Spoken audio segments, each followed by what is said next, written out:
Well, good morning. We are here in beautiful Homer, Alaska today, and it's about an hour before daylight. And what I'm doing right now is I'm looking around for if there's any owls out here before daylight. And what are we going to be discussing today? What's the topic today? Well, if you saw the thumbnail, you know what it's about. It's about this guy right here. It's a Nikon Z 180-600 lens. And yes, I've reviewed this lens on the channel. I've used it a lot on the channel, but what are we talking about today? Well, it's a long-term review. I've had it exactly a year, 1 week plus on a year of this lens. And what we're gonna do is we're gonna talk about what I like about it, what I dislike about it, and its general just overall feel of using it in the field. So that's what we're gonna do today. So let's talk about it.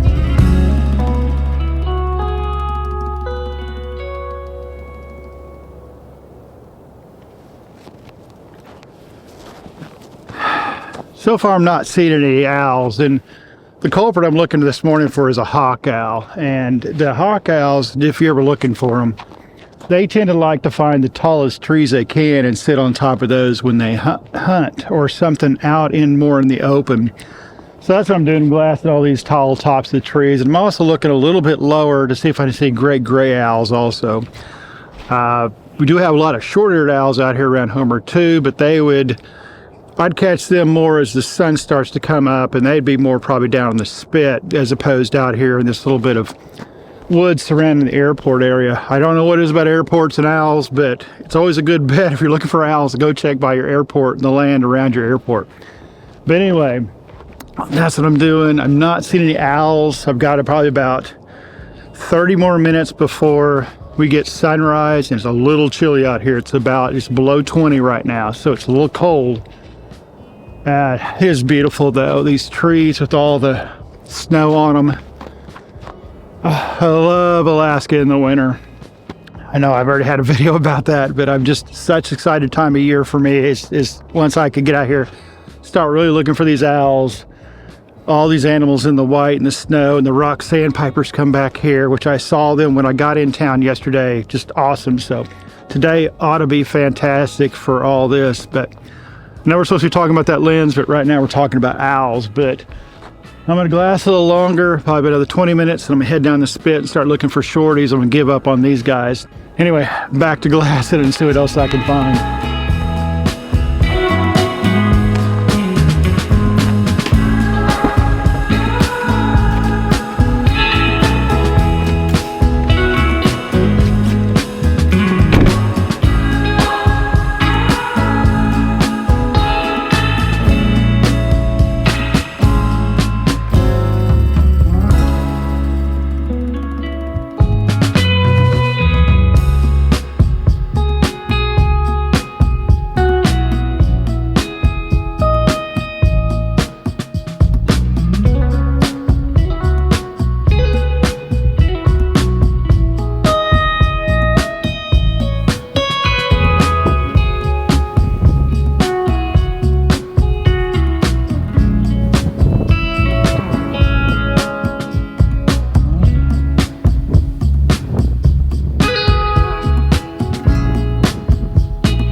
is a lot colder than I thought I was going to be out here today because of the wind. The wind was supposed to be like 5 miles an hour, but it's been blowing like 20 to gusts of 40 at times. So it's a little nipply. It's like 25 degrees out here.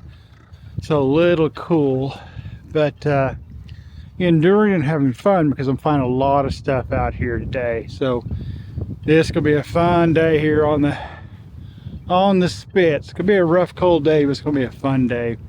And actually, I got a little subject of opportunity here to photograph, so let me go do that real quick. I'll talk to you in a minute.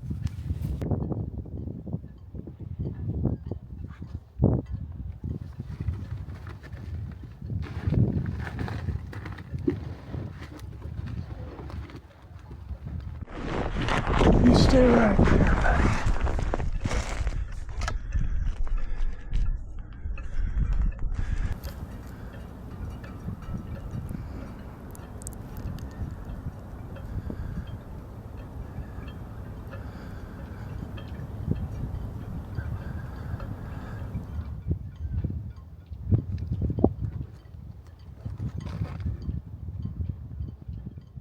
That's fun. Just a seagull, but just kind of playing with the autofocus and looking at my different focal lengths, things like that. That's what makes this lens really fun, is I can sit here and go from 180 millimeters out to 600 millimeters. So I can really try to frame my subject the way I want to, bring it back, bring it in, and all those fun things, especially in video. This lens works really good in video. It's one of the big pluses of it. This seagull's still just sitting right there. Everything's trying to get out of this wind and out of the cold, and this guy even has some of his feathers where apparently he must have been laying on something really cold and got up and ripped a lot of his chest feathers out, or he's been plucking them out one or two. But his chest looks pretty rough. But yeah, this lens, like I said, the zooms are so fun. I mean, nothing beats a prime. Nothing beats a prime. A 500, 600, 400 prime. Nothing beats those. It just nothing compares to them the way glasses. But for a zoom lens, this 180-600 is just fantastic for the Z series. Really good. I would say personally, out of all the 150, 180 to 600 type lenses, this is my favorite so far. Still just scanning for other otters and stuff over here. Probably gonna have to move and go to the other side and look around. When I was on this side, I did see an otter laying up on the dock, so hopefully I can get over there and get pictures of him.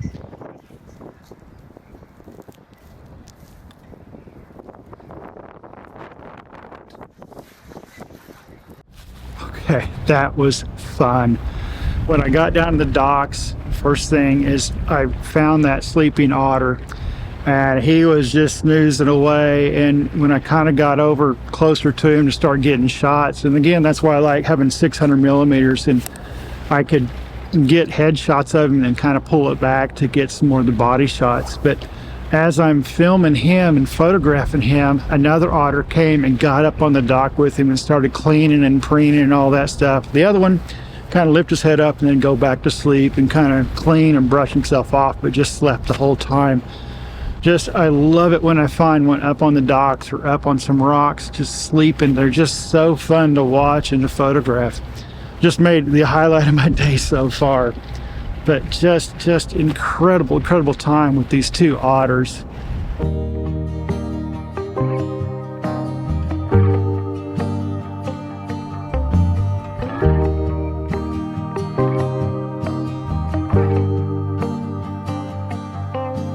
Free flowing, sailing with the wind, not knowing how this story ends. Kind and brave, I know you'll find a way. Live your truth and good will come to you.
That was so much fun. It has to be the highlight of my day so far. But that leads me to want to talk a little bit about the video on this lens. This lens with the Z series bodies, Z6 like I'm using here, or the Z9, the Z8, is probably the best to me image stabilization of the cameras that I've used on Canon, Sony, and Nikon. It really makes it easy to handhold and shoot video with this guy. This lens, the IS paired with the body, it just really locks in when you're in video. So I just really love that. So now I'm gonna go run somewhere else. I got a couple of spots I'm gonna check to look for some other stuff, but we'll go do that. What I find there, I'll talk to you here in a minute about that.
Guys are so close now, they're about 5 feet from me.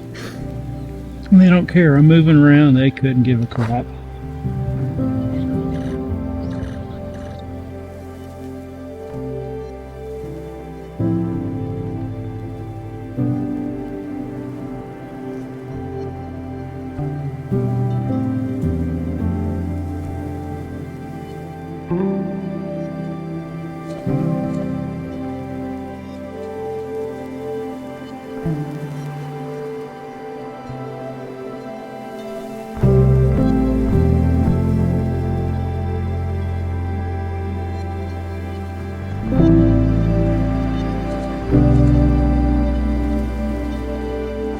Flip this around, let you guys see them.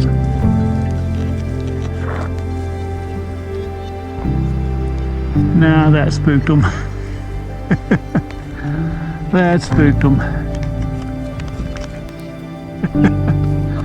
That spooked them.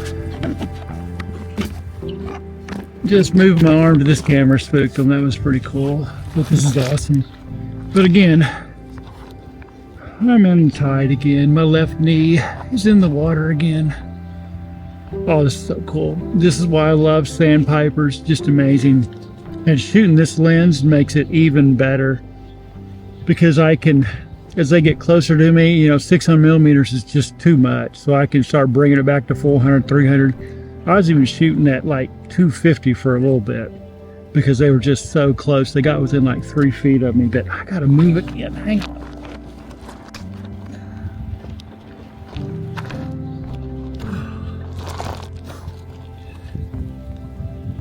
Yeah, I gotta move. So let's get up here above these guys and we'll talk a little bit more about this camera. But Oh, this has probably been the highlight of my day besides the otter I got a minute ago out here on the dock sleeping. This has been the best part of my day. So let me move up here closer because my foot's in the water right now, and we'll talk more about this camera.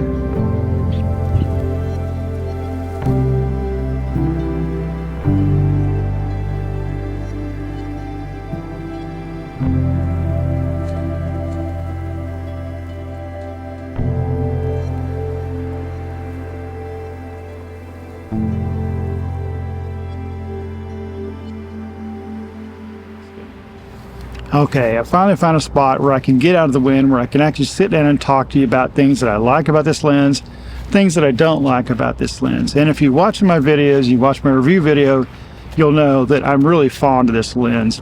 And honestly, I do believe that for the price point, this lens way outkicks its coverage. And it's the predecessor was the 200 to 500 f mount, which 5.6 through the whole range, which is a really good lens. Some people said that lens was slow. I really didn't notice that lens slow, especially put it on like the Z9. It worked really good and really fast. And 5.6 at 500 was really nice. This guy is at 600 millimeters. It is 6.3, and at 180 is 5.6, which is really good. And this lens is really sharp. It's extremely sharp in the center.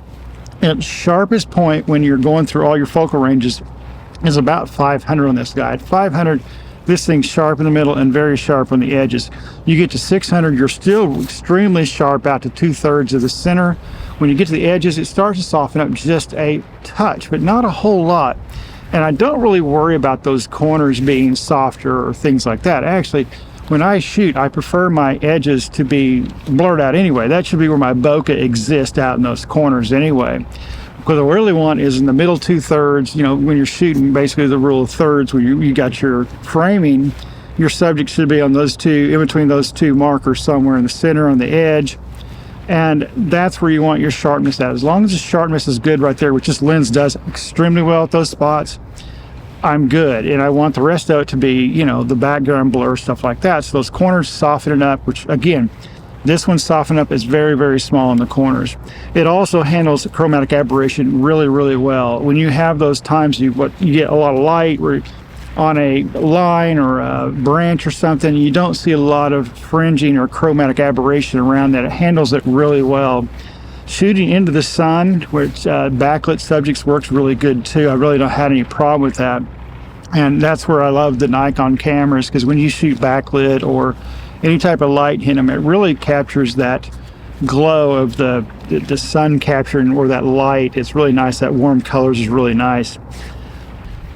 Another thing I really like about this lens is it's internally zooming lens, and the zoom throw is really short. It's not even a half. It's probably about 1/3 of a twist on the throw, which is really, really good.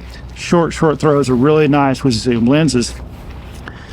The only other lens that has the internal zooming kind of like this is the 2 to 600 Sony, and I'm glad that Nikon added that internal zooming function on this, because what it does, it makes it better when you're working on gimbals and keeping balance. So as you zoom this out, other lenses that have a telescoping, when you zoom out, it causes the lens to have more weight as you zoom out with focal range to drop that nose. So this one stays really balanced in your hand and on a gimbal. That's why I like the internally zooming lenses, if I can get hold of them. So one of the other things that I really like about this lens is the lens hood. It seems silly, seems very silly, and the diameter of the front element.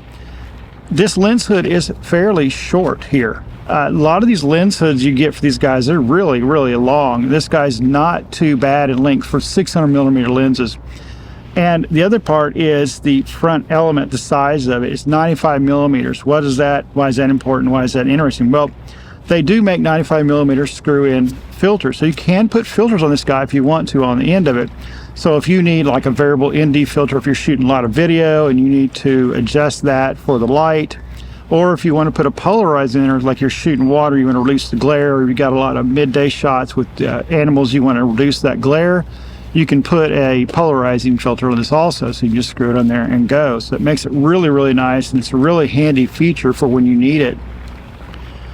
The weight on this guy I really like too. It's about 4.2, 4.3. If I've got that wrong, I'll put it up here, what the weight is exactly on it. For the price, the elements in it, all that, the weight is not bad for that. Once you start changing that aperture, different types of glass and elements in these things, then they're going to get heavier and bigger. And they've done a really good job of keeping this as compact as they really could. I really like the weight and size and the balance on it. I'm actually pairing it today with the Z6 III.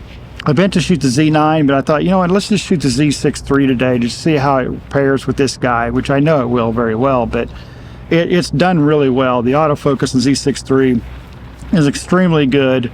Even on the birds, since it doesn't have bird detect, just animal, it still hits the birds really, really well. I didn't have much of a problem shooting birds in flight, and so I guess is what we'll talk about next on this guy. Birds in flight with this lens, to me, is extremely good. I really, really like it. I don't have much of a problem.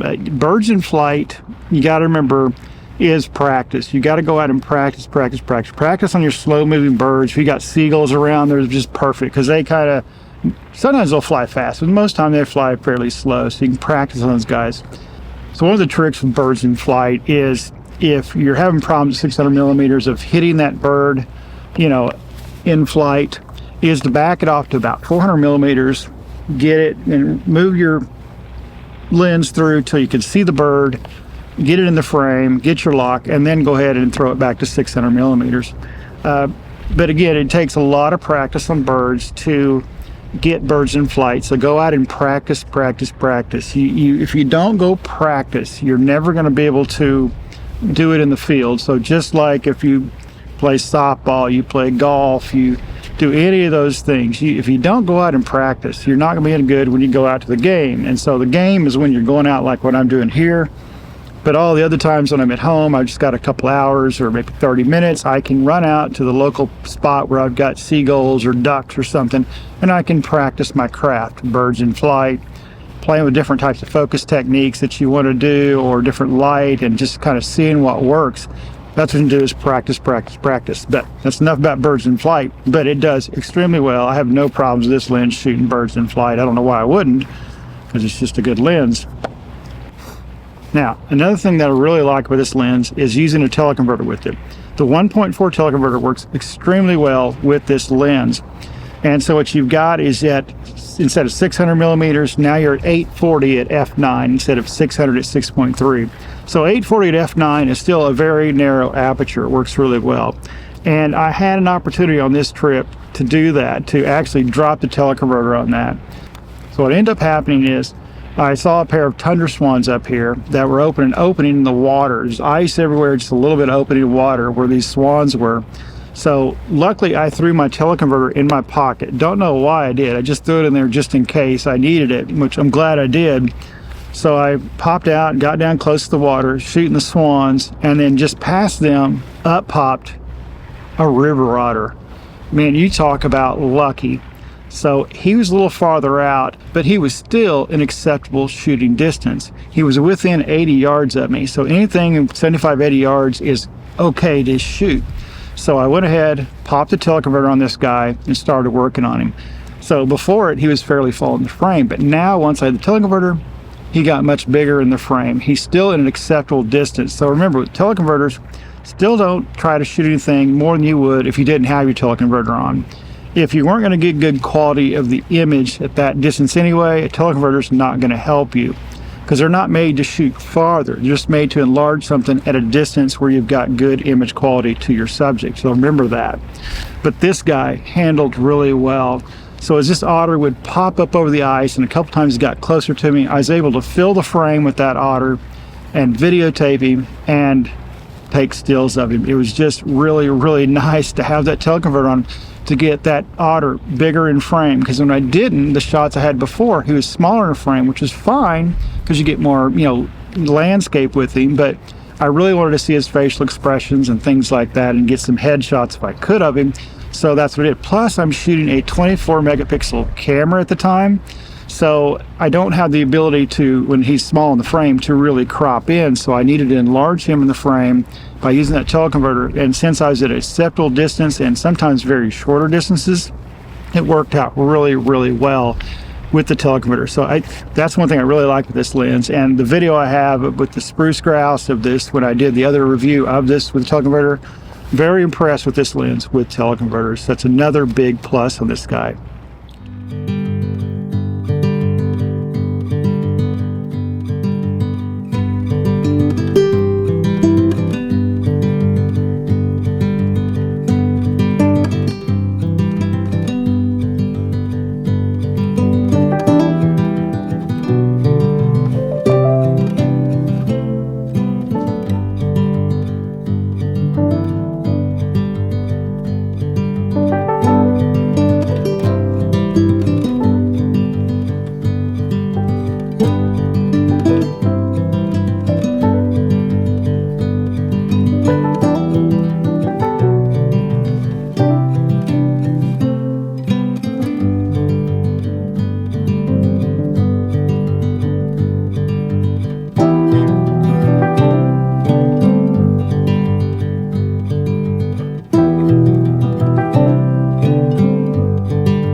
Now, the negatives of this lens. I really racked my brain trying to think of the negatives of this lens, and I went through all different parts of it. Let's talk about sharpness of the negatives. I really can't say anything. There's just a little bit in the edge at 600 that's a little touch softer, just a touch, not enough to matter. And for wildlife photography, it doesn't really matter to me. And is it as sharp as the 600 6.3 or a 600 f4 lens? No, it's not. But it's right there close to them. But those lenses are 4 times, 3 times, 4 times, 5 times more expensive than this lens at $1,700. And then I talk about the weight. Is it too heavy? You know, it's 4.5 pounds, 4.2, 4.3, somewhere in there. And I was thinking, well, no, that's not a negative either. Again, because of the price and what you're getting. Because the 600 6.3, it comes in at 3 pounds. This guy comes in at 4.5 pounds. And again, a third of the price.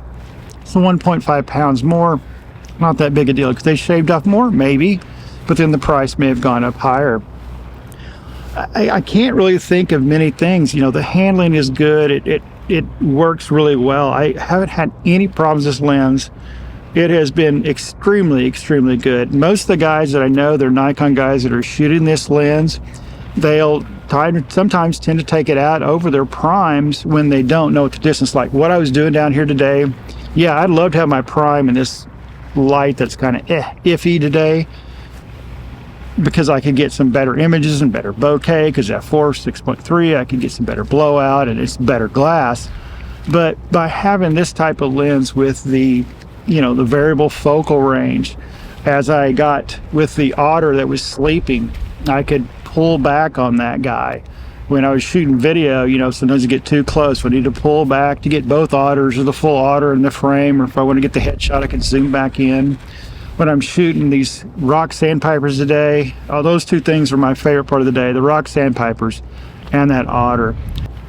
But again, with those Sandpipers, when they were 20, 30 feet from me, which is still really close, 600 millimeters was perfect, you know, back off a little bit sometimes.